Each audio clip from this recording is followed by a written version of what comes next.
왜 그럴까? 내일이 월요일인데 공휴일이거든요. 연달아 토요일까지 끼고 월차까지 내면은 연달아 4일 5일을 쉴 수 있거든요. 그래서 좋아하는 걸까요? 또 이때는 선물을 주고받고 뭔가 기대할 수 있는 날이기 때문에 즐거워하는 것일까? 또 사랑하는 연인들, 교제하는 자매 형제들은 이때가 좋은 타이밍이거든요. 괜히 사랑 고백하기도 좋을 것만 같고 뭔가 이벤트도 만들면 어울릴 법한 그런 날이기 때문에 좋아하는가? 또 어린이들은 성탄 케이크 자르고 막 즐겁게 파티하는 거 너무 좋아합니다. 오늘 저녁이 제일 들뜬 아이들이 어린이들 같아요. 그래서 기쁠까요? 네, 맞습니다. 그런 이유도 있습니다. 그런데 우리 믿는 성도들은 성탄절의 의미를 그것에만 두어서는 안 되겠죠. 왜 이렇게 우리가 기뻐하고 즐거워하고 이날을 기념하고 이렇게 축하하고 하나님께 예배드리며 영광 돌리는 날일까? 이것은 우리는 알고 있어야죠. 세상 사람들은 모른다 하더라도. 오늘 마리아 그리고 요셉에게 아기 예수님이 오셨는데 주님께서 사자를 보내셨어요.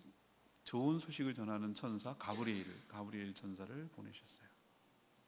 그리고 양쪽에 마리아는 마리아대로 요셉은 요셉대로 이 모든 사실을 알리고 설득하고 납득하게 하고 동의하게 하고 순종하게 했어요. 제가 기도의 시간에도 말씀드렸습니다만 인간이 뭐라고 일방통보하고 그냥 시행해도 우리는 할 말이 없는 존재잖아요. 근데 우리가 뭐라고 하나님께서 그 한 사람 한 사람에게 이 모든 상황을 미리 알리고 납득대로 설명해주고 동의를 구할 때까지 얘기를 해주고 그래서 동의를 받고 자발적으로 순종할 수 있도록 이끌어내는 하나님을 찬양합니다. 우리도 인격적으로 다루시고 우리를 강압적으로 행하지 아니하시고 우리를 스스로 자원하는 마음으로 기쁜 마음으로 주의 일을 행하며 주를 받아들이며 믿어갈 수 있도록 은혜를 베풀어 주실 줄로 믿습니다. 가브리엘 천사가 보냈기 때문에 이 얘기하는 가운데 예수 그리스도의 탄생, 이 성탄의 의미가 어떤 것인지 분명하게 하나님의 의중을 지금 전달하고 있는 것이에요. 그래서 이 이야기를 쭉 들으면서 아 그렇구나, 성탄은 이런 의미가 있구나, 그래서 우리는 이렇게 기뻐하고 예배드리고 하는 것이구나 라는 것을 오늘 분명하게 깨닫고 진정한 성탄의 의미를 알아서 진심으로 기뻐하며 제대로 알고 기뻐하는 저와 여러분 되기를 소망합니다. 첫 번째로 21절에 있는 말씀대로 왜 우리가 성탄을 기뻐하고 성탄의 진짜 의미는 뭘까? 하나님의 백성을 죄에서 구원하기 위해서 예수 그리스도께 오셨기 때문에. 예수 그리스도께서 왜 오셨는가? 자기 백성이라고 하셨어요. 하나님의 백성을 어디에서? 죄에서 구원하시기 위해 이 땅에 오셨기 때문에 기뻐하고 즐거워하고 의미가 있는 것이에요. 이스라엘 백성들도 메시아를 기다렸어요. 오매불망이란 말이 딱 맞아요. 그분만 오기만 하면. 공상과학 영화에서도 그런 주제를 많이 다룰 때 있어요. 우리는 터미네이터 그러면 막 I will be back 그러고 뭐 이것만 기억하는데 왜 그 사이보그를 보냅니까? 미래를 구원할 그것을 미리 사전에 차단하기 위해서 보내는 거 아닙니까? 그 더 원이라고 부르는 그 메시아를 갖다가 제거하기 위해서 그렇게 하는 건 아니겠어요? 또 막 총알 피한 그 영화 뭐죠? 지금 생각나는데. 매트릭스. 그것도 미래의 구원자가 나오잖아요. 그죠? 이게 다 성경에서 그 문화를 기반을 둔 그 영화란 말이죠. 이스라엘 백성들도 알고 있었어요. 그때 저변에 깔려 있던 것은 메시아가 오면은 이 모든 문제가 해결될 거라고 생각을 하고 기다렸어요. 그도 그럴 것이 여러분 알다시피 이스라엘 백성은 바벨론 586년 BC 586년에 바벨론에 멸망하고 포로로 끌려갔어요. 그리고 70만 년 만에 다시 귀환하기는 합니다. 그래서 좀 뭔가 되는 듯 했어요. 자칫. 그러나 그 뒤에 여러분이 세계 역사를 보면 알겠지만 그것을 신약과 구약 사이를 중간기라고 말하고 아무런 계시가 없어서 뭐 암흑시기다 말하는데 그렇지 않아요. 그때도 세상 역사는 흘러갔어요. 여러분이 잘 알다시피 그리스가 그 지중해를 다 통합을 하고 다 장악을 하다가 지중해가 네 나라로 쪼개집니다. 아니, 그리스가 네 나라로 쪼개지고 셀루쿠스 왕조가 유대를 다스려요. 그러니까 그 이후로 제대로 된 독립국가를 한 것은 잠깐 독립국가를 한 적은 있지만 오래지 않았어요. 그리고 나서 예수님 오시기 전에 한 50년 전에 로마가 등장하잖아요. 그리스를 치면서 세계를 제패하잖아요. 지금 예수님이 태어날 당시는 어떤 제냐면은 여전히 식민지예요. 주인만 바뀌었어요. 뭐 우리로 치자면서 가상적으로 말하면 일제 식민지를 겨우겨우 해방해 놨더니 중국이 딱 들어와서 하는, 뭐 겨우겨우 또 해방했더니 미국이 완전히 우리를 식민지로 한, 뭐 이런 식으로 이스라엘은 당해왔기 때문에 여기서 해방되는 것이야말로 그들의 오매불망 소망이고, 자기 스스로는 그걸 못하고 하나님께서 예언한 그 메시아가 오면 이 한 방에 해결될 거다, 이런 기대감 속에서 살아왔어요. 그것이 사람이 힘들고 어려우면은 막 간절함이, 소망이 있잖아요. 복권을 누가 살까요? 한 방을 기다리는 사람들 사더라고요. 돈 있는 사람들은 안 사요. 그게 확률적으로 안 된다는 걸 알기 때문에. 그럴 필요도 없고요. 근데 왜 복권에 목쓴 거냐면은 한 방이 필요한 사람들. 가만 보면은 이 복권이라는 게 서민들 이게 긁어모아갖고 하는 거예요. 알고 보면은 참 불쌍해요. 없는 사람들 더 긁어모아. 사는 이유는 딱 한 가지예요. 한 방에 돌려야 되기 때문에. 이건 자기 스스로 이런 상태로는 회복이 안 되기 때문에. 그래서 하는 거예요, 사람들이. 이스라엘 백성들도 메시아 오기를 간절히 기다렸어요. 근데 안타깝게도 그들이 기대하고 바라고 소원했던 메시아는 어떤 것이었냐면 정치적 메시아였어요. 왕으로 오시는 메시아였어요. 예, 왕으로 오십니다. 근데 구약 성경을 잘 읽어보면은 단박에 한 번에 왕으로 오시는 메시아가 아니고, 왕으로 온 메시아에 대해서도 예언한 적이 구약 성경에 엄청 많이 있습니다. 그렇지만 그 전에 먼저 오셔야 될 메시아는 고난받는 메시아예요. 이사야서를 잘 읽어보면 고난받는 메시아가 먼저 오고 왕으로 오신 메시아가 설명되어 있어요. 근데 사람들은 힘들고 어려우면 자기가 듣고 싶은 얘기만 들어요. 원하는 얘기, 자기가 원하는 답만 듣고 싶은 거예요. 고난받는 메시아는 싫은 거야. 그냥 이것을 해방을 시켜줄, 로마의 압제로부터 해방시켜줄 그 왕 같은 메시아, 왕으로 오는 메시아만을 환호하고 기다리고 있는 거예요.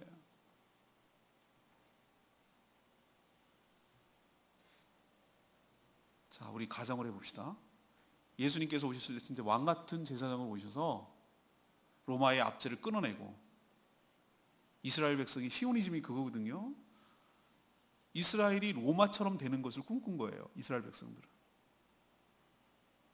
자기네 나라가 1등 국가가 되는 것, 그것이 예언되어 있거든요. 모든 이방 나라들이 이스라엘을 조공을 바칠 것이고, 어떤 때는 꿈꾸냐면은 다윗, 그러니까 위로 올라가면은 다윗과 솔로몬 같은 시대를 꿈꾸는 거예요. 그때는 좋았지. 뭐 우리로 치면은 뭐 광개통 대항 때가 좋았지. 영토도 넓고. 뭐 조선 시대로 굳이 얘기하려면 세종 대왕이 그래도 잘 나갔지. 또 뒤로 내려오면 영조 종조 시대가 그나마 좀 낫지. 뭐 이런 것을 꿈꾸는 거예요. 자기들이 최고의 전성기를 꿈꿨던 다윗 시대처럼 다시 자기가 세계 패권을 잡는, 다시 말해서 로마 역할을 하는 그런 나라가 되기를 소망했어요. 그렇게 되기를 소망했어요. 그 기대가 상실되니까 예수 그리스도를 십자가에 못 박은 거예요. 사람이 기대가 크면 실망이 큰 법이거든요. 실망이 크면 싹 적개심으로 돌아갑니다. 예수 그리스도 방금 일주일 전에 호산나 호산나 종려나무 가지를 꺾어 흔들면서 예수님을 환영했던 그들이 딱 5일 지나고 나서 십자가에 못 박으소서, 십자가에 못 박으소서. 그 사람이에요. 딴 사람들이 아니에요. 왜? 와, 오셔가지고 드디어 이제 해방을 시키나 보다 라고 했는데 어이없이 십자가에서 죽는 모습, 연약한 모습을 보이니까 실망한 거예요. 이건 아니지, 이렇게 된 거예요. 그 실망이 분노로 나타난 것이. 근데 저는 묻고 싶어요. 그들의 기대대로, 의도대로 예수님 왕으로 오셨어요. 그래서 이스라엘 나라를, 로마를 없애버리고 세계를 제패하는 나라가 이스라엘이 됐다고 칩시다. 그러면은 모든 문제가 해결됐습니까? 자기들은 1등 국가가 된 것은 해결됐을지 모르지. 그러나 모든 사람들의 문제가 해결됐습니까? 해결 안 됐죠. 모든 사람들의 문제는 뭡니까? 여전히 남아있는 문제는 뭡니까? 그러니까 이스라엘 백성들이 생각하는 레벨과 하나님이 생각하는 레벨이 천지 차이. 이스라엘 백성들이 메시아를 기다리는 이유는 자기네 나라가 열등하는 국가에서 우등한 국가로 바꾸는 게 그게, 그리고 이 정말로 힘들고 어려운 세상에서 우리도 좀 떵떵거리고 살아보자, 이런 것이 목표였다면 하나님은 그게 아니었어요. 그걸 해결한다고 해서 근본적으로 해결되는 건 아니에요. 여전히 뭐가 남아있습니까? 죄가 남아있고 죄의 결과인 사망이 남아있고 여전히 죄를 지을 수밖에 없는 사단의 권세의 지배 아래 있기 때문에 이것이 해결되지 않은 이상 그들이 1등 국가가 된들 그게 진정한 해결책이겠어요? 자기네 이스라엘 백성들이 로마 국가처럼 된다고 한들 그들이 영원히 삽니까? 그들이 영생을 누립니까? 아니요. 그들도 역시 죄 때문에 죽어가야 되는 거잖아요. 1등 국가가 된다 한다라도. 그래서 그 문제가 근본적인 문제가 아니라고 하나님은 판단하신 것이. 그래서 예수 그리스도를 보내시되 왕 같은 자로 보내셔서 정치적인 해방만을, 민족의 해방만을 그렇게 행하실 분으로 보내신 것이 아니고 하나님의 원래 계획과 생각은 무엇이었는가 하면은 자기 백성을 21절의 표현대로 자기 백성을 그들의 죄에서, 하나님의 죄 아닙니다. 그들의 죄입니다. 자기 백성인데 그들이 지은 죄를 말하는 것이 그들의 죄에서 구원하시기 위하여 이 땅에 예수 그리스도를 보내신 줄로 믿습니다. 예수라는 이름 그 자체가 요셉 집안에는 안 어울리는 학렬이에요. 제가 말씀드렸죠. 여러분은 다 사라졌지만 저는 경주시고 서로 상자가 돌림자예요. 그래서 저의 형제들은 다 상자 써요. 그리고 우리 밑에 아이들은 희자를 써요. 빛나리자. 그래서 귀창이에요. 우리 손자가 창이가 우리 아들을 낳으면 자녀를 낳으면 있을 제자를 써요. 있을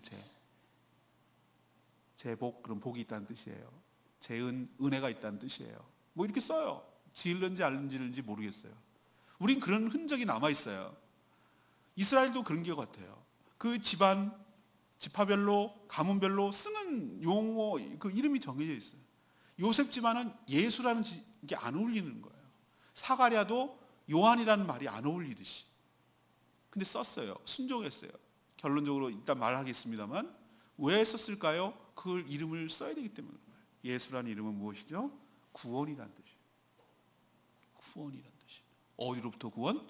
로마로부터 구원이 아니라 죄로부터 구원하시기 위하여 이 땅에 아들을 보내셨기 때문에 이 날이 기쁘고 이 날이 즐겁고 성탄이 의미가 있는 줄로 믿습니다.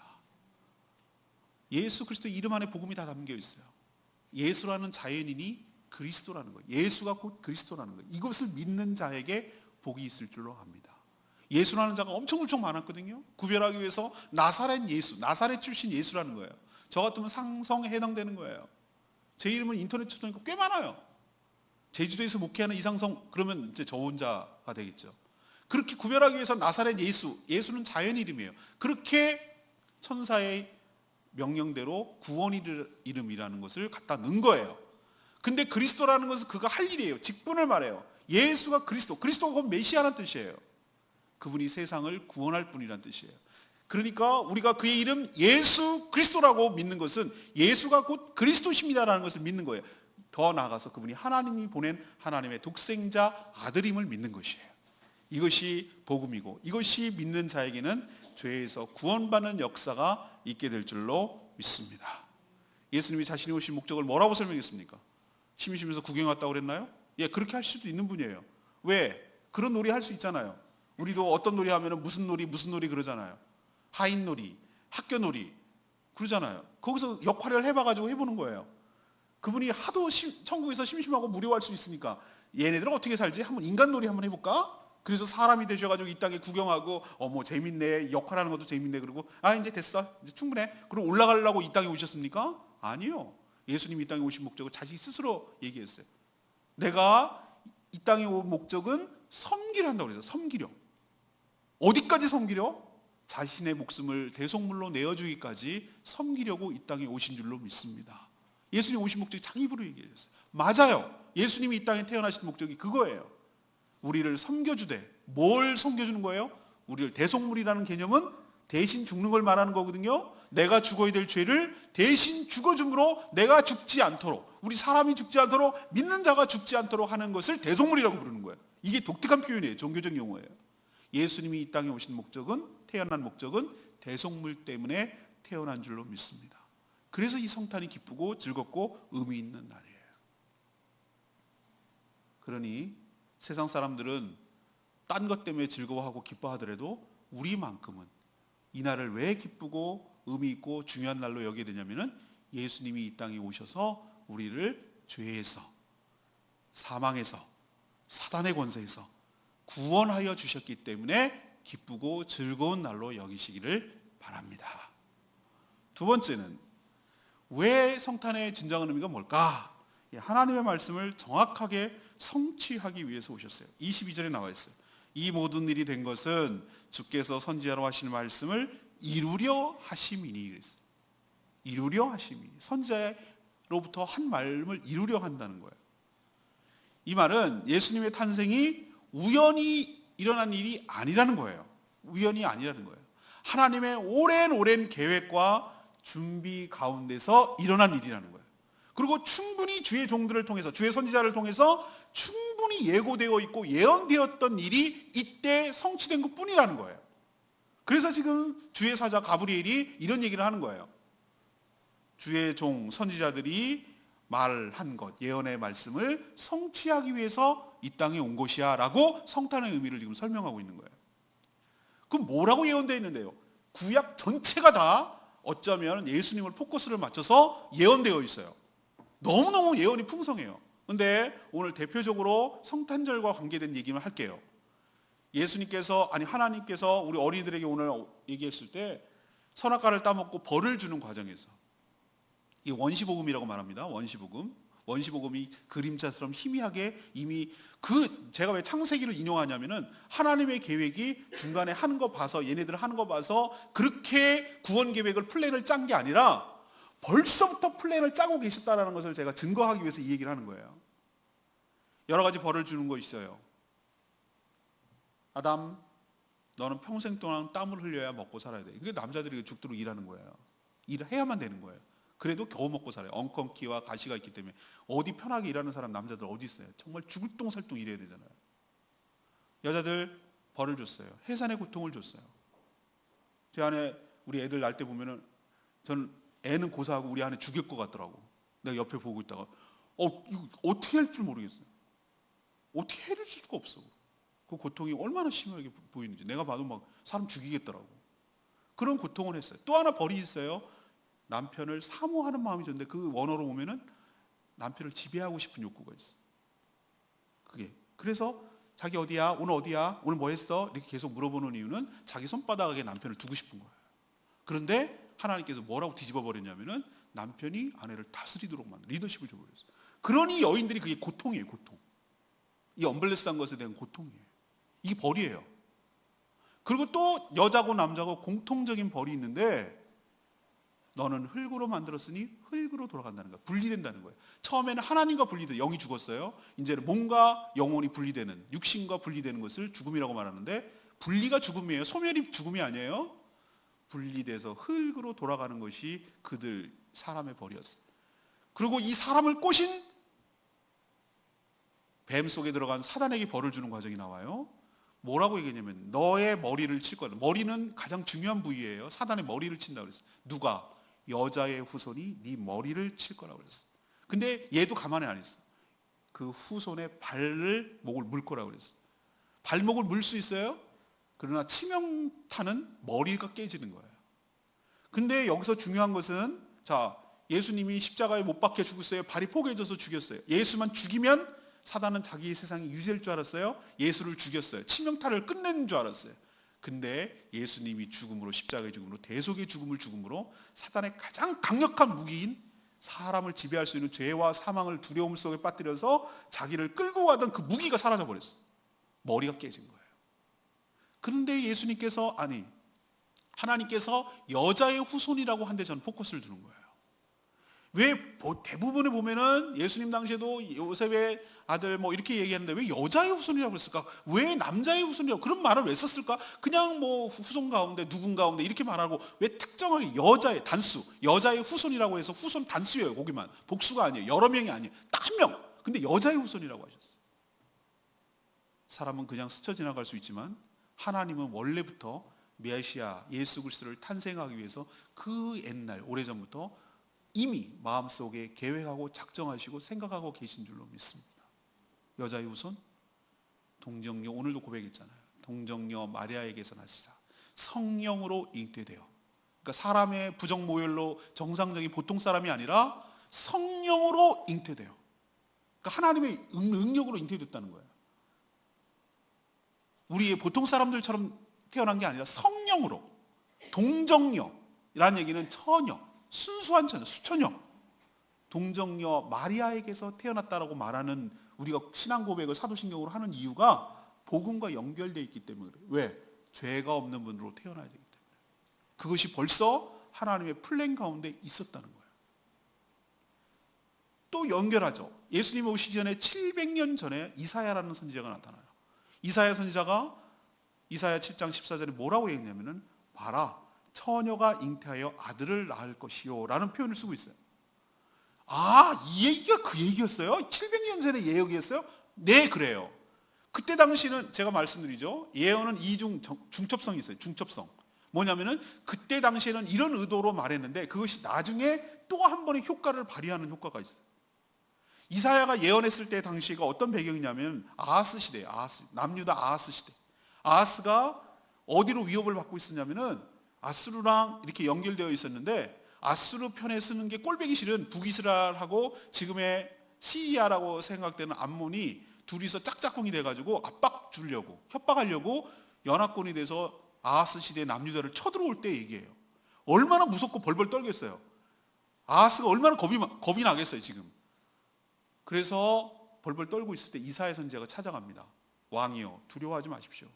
하나님께서 그 연합군에게서 건져주시고 그들을 치신다고 하십니다.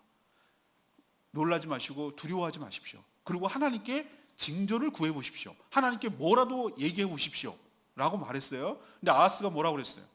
아유, 선지자님, 저는 하나님을 시험하지 않겠습니다. 말은 굉장히 신앙이 좋은 것처럼 보이죠? 하나님 믿지 않겠다는 거예요. 그래서 하나님께서 이사야 선지자를 통해서 일방적으로 뭐라고 그러냐면은 말도 안 되는 예언을 한 거예요. 그 예언이 뭐냐면, 징조가 뭐냐면은 처녀가 아들을 낳을 것인데 그 이름을 임마누엘이라고 하라. 이 얘기는 뭐냐면은 이것이 사인이 될 거라고 그랬어요. 사인이. 그러니까 너네들을 구원할 하나님의 사인, 표징이 될 거다라고 얘기를 했어요. 아니나 다를까? 그 표징은 이루어졌고, 연합군, 북이스라엘과 암몬 연합군은 결국은 졌고, 아하스가 불신했든 안 했든 간에 하나님께서 그 처녀가 잉태하여 아들을 낳는 그것을 표시한 대로, 표징한 대로 이스라엘을, 남유다를 보호하시고 승리로 이끌어 주신 줄로 믿습니다. 이 이야기는 왜 지금 제가 구구절절하게 얘기하죠? 하나님께서 하신 약속을 반드시 성취하는 분인 줄로 믿습니다. 사람들이 힘들게 살고 어렵게 살면은 낭망하고 포기하고, 아휴, 이미 나는 그런 기대 접은 지 오래예요. 죽지 못해 살아요. 그냥 사느라고 살아요. 뭐 어떻게 될지 인생 어떻게 하겠어요. 그렇게 약속이 희미해지고 약속을 잃어버리고 이제 하나님의 약속도 기대감도 없고 살아가는 그 아하스 시대와 같은 때에, 로마의 학정을 받아서 아무런 희망도 없이 살아가는 그 시대에 들의 목자들처럼 죽지 못해가지고 그 3D 업종이라고 할 수 있는, 밤에도 나가서 밤에서 밖에서 자야 되는 그 사람들에게 희망이라고는 찾아볼 수 없고 약속마저 희미해져가는 그런 사람들에게 하나님께서 그 약속하신 대로 희미해졌지만, 그 오래전의 이야기지만 그 약속하신 대로 반드시 그 약속을 이루시고 응답하시고 성취한 분이신 줄로 믿습니다. 그걸 가르쳐 주는 거예요. 이걸 뭐라고 얘기합니까? 신실하신 하나님이라고 그래요. 우리도 어떤 사람을 믿을 때, 신뢰가 쌓일 때 말한 것이 계속 약속한 대로 지키는 걸 보면서 우리는 아, 저 사람 믿을 수 있다고 말을 해요. 우리가 왜 하나님을 믿을 수 있습니까? 하신 말씀에 책임을 지고 하신 말씀을 그대로 행하시는 분이기 때문인 줄로 믿습니다. 우리는 인간인지라 우리는 약속을 해놓고도 여건과 상황이 안 돼가지고 못 지킬 때가 있어요. 저도 가끔 그래요. 근데 하나님은 그렇지 않아요. 하나님은 여건과 이런 거 상관이 없이 자신이 하신 말씀에 대해서 책임을 지시고 반드시 이행하시는 신실한 주님이신 것을, 하나님인 것을 믿습니다. 이 얘기가 왜 우리에게 소망이 되냐면은, 아까는 구원에 대해서 기쁨이 되는 것이고, 이 약속을, 하신 약속을 응답하신다는 것이 왜 우리에게 소망이 되냐면은, 하나님의 모든 성경 말씀은 하나님의 약속이란 말이에요. 언약이라. 그래서 신약, 구약, 약이라는 것은 약속이라는 뜻이에요. 이 얘기는 뭐냐? 하나님께서 하신 구약의 약속, 그리고 신약의 약속, 모든 약속이 약속하신 대로 우리 삶에 응답하여 주실 줄로 믿습니다. 이것을 우리에게 가르쳐 주는 거예요. 구하라, 찾으라, 두드리라, 얻을 것이요. 아멘? 이건 약속이에요, 약속. 하나님의 성경은 약속으로 가득 차 있어요. 구약으로 가볼까요? 수많은 약속들이 있어요. 너희 부모를 공경하라. 그러면 너희가 장수하고 해가 기를 거라고 그랬어요. 이거 약속이에요. 그러면은 우리 어떻게 받아들이냐면, 알겠네. 처녀가 아들을 낳을 거라고? 700년 전에 여자의 후손이 올 거라고? 그때 마리아에게서 예수님이 태어났잖아요. 이게 증거잖아요. 이게 확증이잖아요. 이게 물증이잖아요.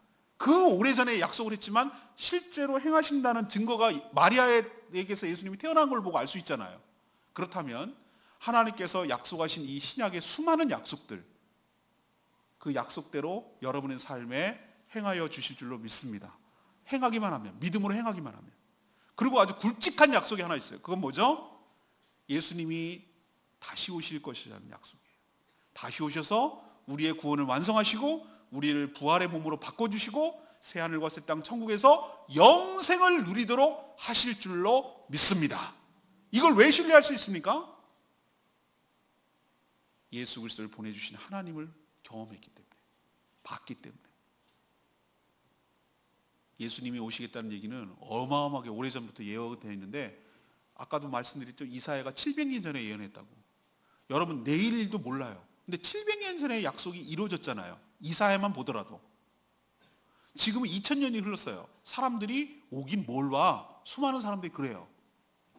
근데 하루가 1000년 같고 1000년이 하루 같은 시간 개념으로 살아가신 하나님께는, 하나님의 계산은 2000년이, 우리는 2000년이라고 말하고 하나님 이틀 지날 수도 있는 거예요. 그러니까 우리 시간대와 다르지만 하나님이 계획하시고 작정하신 그 시간의 시간표가 돼가면 반드시 이 땅에 예수 그리스도를 다시 보내셔서 우리가 그렇게 소망하고 우리가 그렇게 원하고 하나님이 그렇게 약속해 놓으셨던 그 재림과 심판과 영생과 부활의 약속을 성취하여 주실 줄로 믿습니다. 성탄절이 왜 기쁘냐고 즐겁냐면은 하나님의 가장 큰 약속인 메시아를 보내주셨다는 약속이 성취되었다면 다시 오실 메시아도 약속도 성취할 것을 믿을 수 있기 때문에 이 성탄절이 기쁘고 즐겁고 의미가 있는 줄로 믿습니다. 마지막 세 번째로 성탄의 진정한 의미는 뭘까? 하나님이 우리와 함께 하시기 위해 오셨다는 거예요. 하나님이 우리와 함께 하시기, 23절에 나와요. 가브리엘 천사가 그 요셉에게 뭐라고 얘기합니까? 봐라, 처녀가 잉태하여 아들을 낳을 것인데, 이사야 말씀을 인용했어요. 그의 이름을 임마누엘이라 하리라 하셨으니, 여기까지는 구약 성경을 인용한 거예요. 그리고 친절하게도 임마누엘에 대해서 설명을 해주고 있어요. 임마누엘, 이를 번역한즉 하나님이 우리와 함께 계시다. 하나님이 우리와 함께 계시다. 이 뜻이 임마누엘이라는 뜻이에요. 이름을 예수라고 짓고 그 예수라는 그 이름이, 그 존재의 의미가 임마누엘이라는 의미라는 거예요. 이제 이해되시겠죠? 네, 그의 이름이, 여기서 말하는 이름이라는 것은 누구야, 상성아 이렇게 부를 때 그 의미도 있지만, 호칭을 위해서 말하는 거지만 그의 존재와 그의 사명을 뜻할 때, 그의 태어나는 것에 대한 존재의 의미가 뭐고 그의 사명이 뭔지를 설명할 때 이름이를 형태를 빌려서 얘기하는 거예요. 이미 이름은 예수라고 지으라고 했어요. 자연인 이름은. 근데 그 이름의 의미가, 이 탄생의 의미가 처녀가 잉태하여 아들을 낳게 되는데 그렇게 태어난 아들, 마리아의 동정녀 마리아에서 태어난 그 예수라는 그 아들의 존재가, 역할이, 사명이 뭐냐면은 하나님이 우리와 함께 하시다는 의미야 라고 가브리엘 천사가 지금 얘기해 주는 거예요. 임마누엘 그러니까 생각나네. 임마누엘 그러면 기독교 백화점 이름이 아니에요. 제가 잘 알고 있는 송파구에 있는 그 유명한 목사님 교회, 감리교 교회, 올림픽공원 옆에 있는 교회, 그 교회 이름이 아니라는 거예요. 좋은 이름은 다 땄다니까. 임마누엘이 무슨 뜻인지는 알고 부르러야 돼요. 하나님이 우리와 함께 계신다.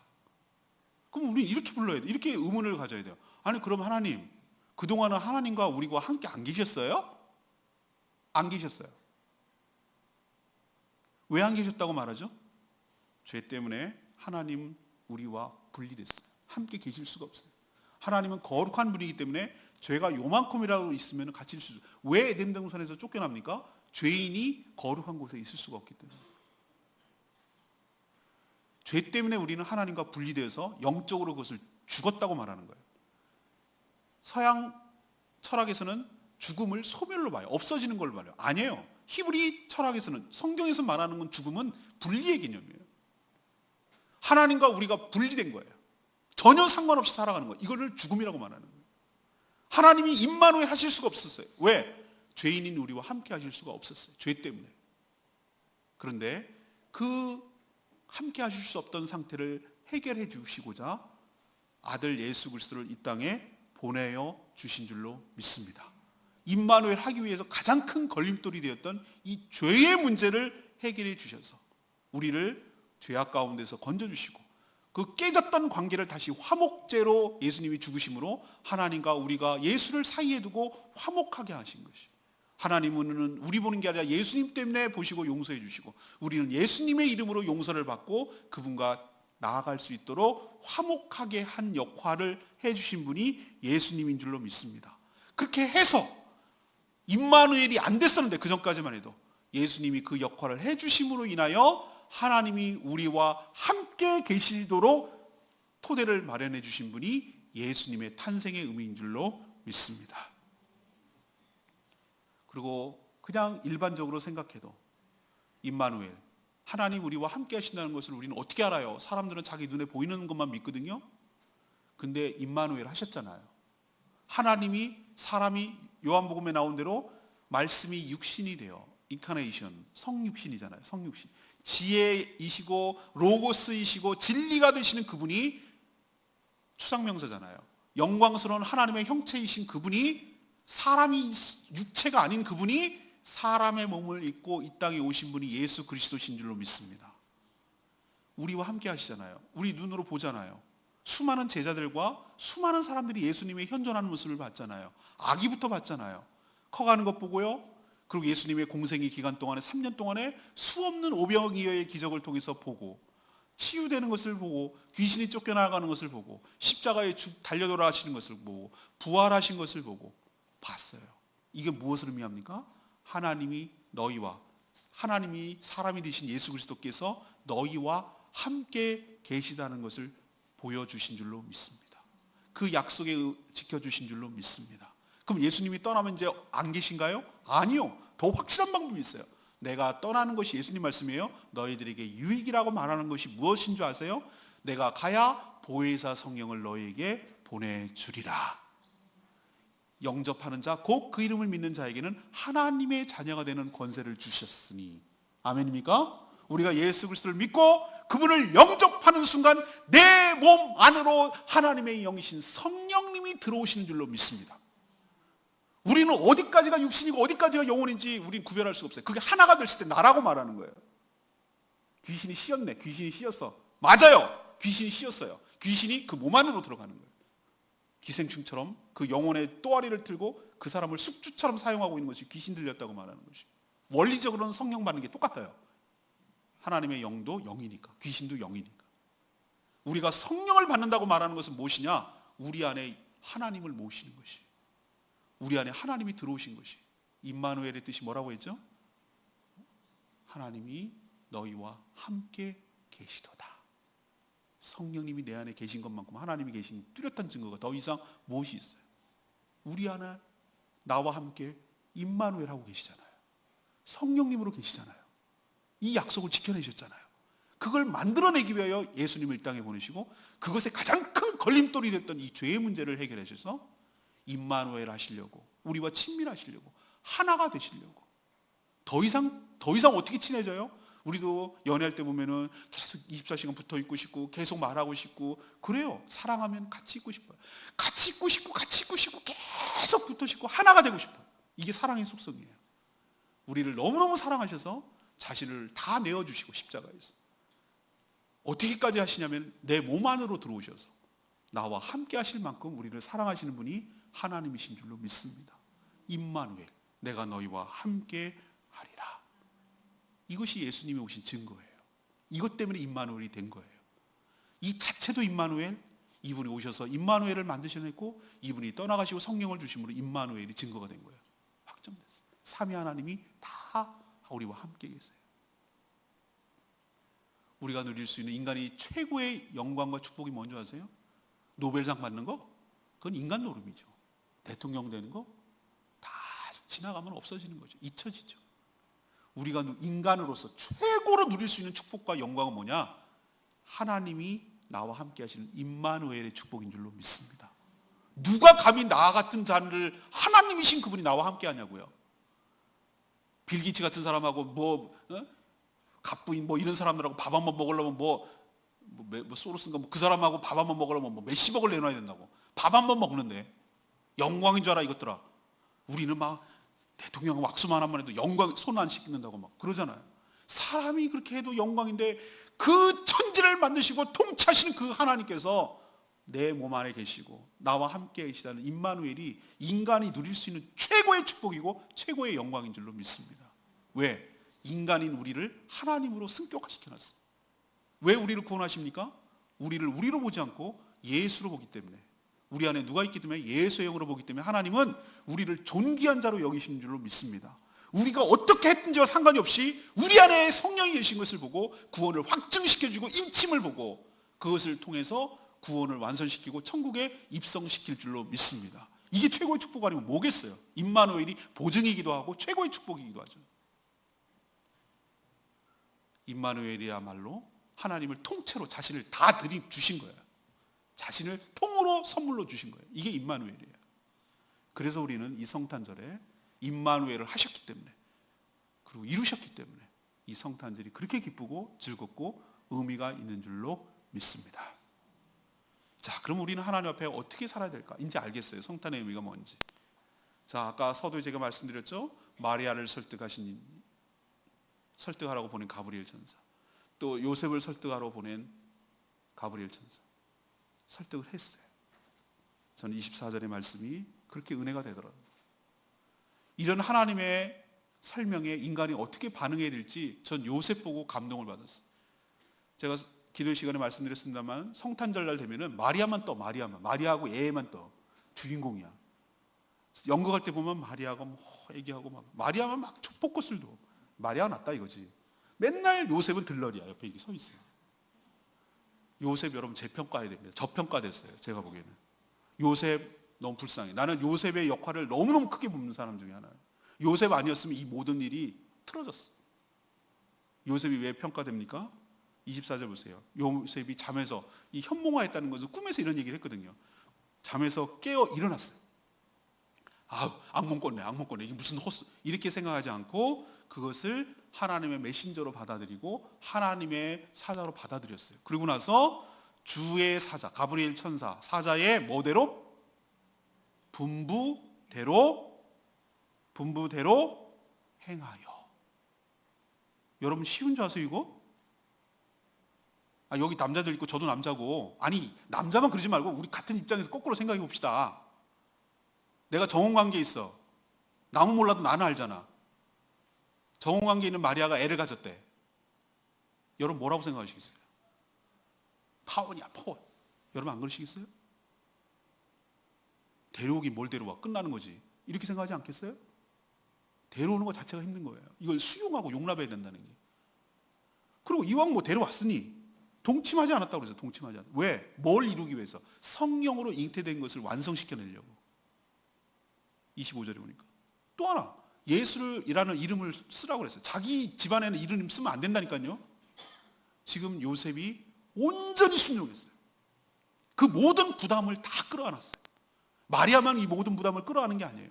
이 모든 일이 성취되기 위해서 지금까지 내가 쭉 설명한 성탄의 의미를 쭉쭉쭉쭉 설명하는 것을 이뤄내기 위해서, 하나님의 이 뜻을 이 땅에 성취하기 위해서 자신이 사람을 하나님 쓰셔야 되거든요. 하나님의 뜻은 사람을 통해서 성취되거든요. 근데 어떤 사람을 통해서 쓰냐면은 이 모든 사실을 믿음으로 받아들이고 수용하고 믿고 순종하고 따르는 자에게 하나님의 역사가 일어나고 그를 통해서 하나님의 놀라운 역사가 펼쳐나가게 될 줄로 믿습니다. 하나님 이런 사람을 필요로 하고 지금 이 시대에 하나님의 뜻을 이루는데 이런 사람을 요구하는 거예요. 그 사람이 여러분이 되기를 원합니다. 위험 부담을 끊어놔야 돼요. 굉장히 리스크가 큰 얘기예요. 이거는 굉장히 큰 어려움이에요. 부담감이 엄청난 커요. 그런데 주의 뜻이오니, 마리아가 고백했던데, 주의 계집종이오니 주의 뜻대로 이루어지이다. 그렇게 고백하는 마리아 플러스 주의 사자의 분부대로 행하여 그 모든 일을 수행하니라 라는 그의 남편 요셉, 이런 사람들을 통해서 하나님이 임마누엘 하시는 것이 이루어진 줄로 믿습니다. 다시 오실 예수님, 이런 요셉과 마리아 같은 사람, 여러분이 그 사람 믿어야 돼요. 그런 분들을 통해서 이 땅에 예수님이 다시 오시는데 여러분을 사용하게 됐으면 좋겠습니다. 우리가 믿음을 가지고 절대 순종하면 하나님께서 절대 책임져 주실 줄로 믿습니다. 여러분의 삶도 주님을 절대 신뢰하시면, 그리고 절대 순종하시면 하나님이 절대 책임져 주실 줄로 믿습니다. 어떤 불이익도 가지 않도록 하나님께서 책임져 주실 줄 믿습니다. 결론 내리겠습니다. 우린 성탄절을 맞아서 이제 알겠어요. 성탄의 진정한 의미가 뭔지. 그럼 어떻게 살아야 될까요? 영원토록 나 같은 죄인을 구원하여 주신 구원의 은총에 감사하며 사는 복된 인생 되기를 축복합니다. 성탄절을 어떻게 보내냐고요? 이 땅에 아기 예수 오신 것이 기쁘냐고요? 예, 기쁘죠. 그런데 여러분 한꺼풀 더 나가서 왜 오시는지를 알아야죠. 나 같은 자를 죄와 사망과 사단의 권세로부터 구원하여 주시기 위해 이 땅에 오셨기 때문에 우리는 그 한 가지만으로도 영원토록 감사하며 살아가는 저와 여러분 되기를 소망합니다. 왜? 우리의 인간의 가장 근본적인 문제가 해결됐기 때문에. 우리는 로또 되면 막 세상 다 얻은 것 같이 구하죠. 로또 되면 뭐 할 건데? 로또 상금 받아가지고 병원비 써야 돼요. 로또 상금 받아가지고 여러분들 뭐 하실 거예요? 그게 해결책이냐고요, 로또가. 아니잖아요. 여러분 영원히 사는 게 해결책이잖아요. 죄에서 해방되는 게 해결책이잖아요. 천국에 가야 되는 거잖아요. 이 땅이 전부가 아니잖아요. 그러니까 하나님 앞에 감사하며 주님 오신 것을 기뻐하는 여러분 되길 바랍니다. 두 번째는 하나님의 약속을 온전히 신뢰하며 살았으면 좋겠어요. 왜 신뢰하며 살 수가 있는 것이죠? 아, 알겠네. 우리의 시간과는 상관없이 하나님께서 하신 약속은 반드시 하는 분이네, 이분은. 그러니 여기 있는 모든 약속을 믿을 수가 있네. 예수님이 다시 오신다는 것을 다 안 믿는 사람 뻥이라고 그러고 다 사기라고 그러고 우린 믿을 수 있네. 왜? 그렇게 기다렸던 사람들이, 그 믿음의 사람들이 다 성취된 것처럼 다시 오실 예수님, 심판하실 예수님, 왕으로 오실 예수님, 우리를 부활시킬 예수님, 영원한 나라에서 왕노릇하게 하실 예수님, 그분이 오실 거야. 그리고 이 땅에 살아가는데 필요한 모든 것들을 채워주시고 공급하시는 하나님, 이것을 내가 믿을 수가 있어. 왜? 예수님을 보냈잖아. 마리아를 통해서 처녀에서 태어난다는 것을 이루셨잖아. 여자의 후손으로 온다는 걸 믿을 수 있잖아. 한 번 믿는 그 신뢰가 쌓여서 하나님의 약속을 굳건하게 믿는 저와 여러분 되기를 소망합니다. 마지막은 뭡니까? 두려워하지 말고 그분 안에 안심하고 안식을 누렸으면 좋겠어요. 왜? 하나님이 너와 떠나지 않을 것이야. 임마누엘 하나님, 내가 너희와 함께한다. 모래 위에, 지난번에 생명의 삶을 때 그랬잖아요. 모래 위에 발자국. 둘과 같이 동행하다가 폭풍과 오고 힘들 때는 발자국이 하나밖에 없는 거예요. 하나님 그럴 수 있어요? 왜 그럴 수 너무해요? 그때 원망하고 우린 그래요. 하나님이 안 보이니까. 근데 아니에요. 힘들고 어려울 때 발자국이 모래 위에 하나인 것은 주님이 나를 끌어안고 갔기 때문인 줄 믿습니다. 왜? 임마누엘 하시니까. 우리 안에 성령으로 계시기 때문에 결코 떠날래야 떠날 수가 없고 우리와 영원토록 함께 하시고 우리와 함께 동행하실 것이니 여러분 어떤 상황을 만나도 두려워하거나 놀라지 마시고 주님이 나와 함께 하심을 굳게 믿고 임마누엘 하시는 그 하나님을 신뢰함으로 담담하게 승리하며 살아가는 복된 인생 되기를 축복합니다. 이것이 성탄절을 의미 있게 보내고 제대로 아는 성도의 삶일 줄로 믿습니다. 오늘 말씀 붙들고 우리 기도하기 전에 우리 기쁘다고 오셨네. 이 찬양 불러야 되겠죠? 예, 찬송가 115장입니다.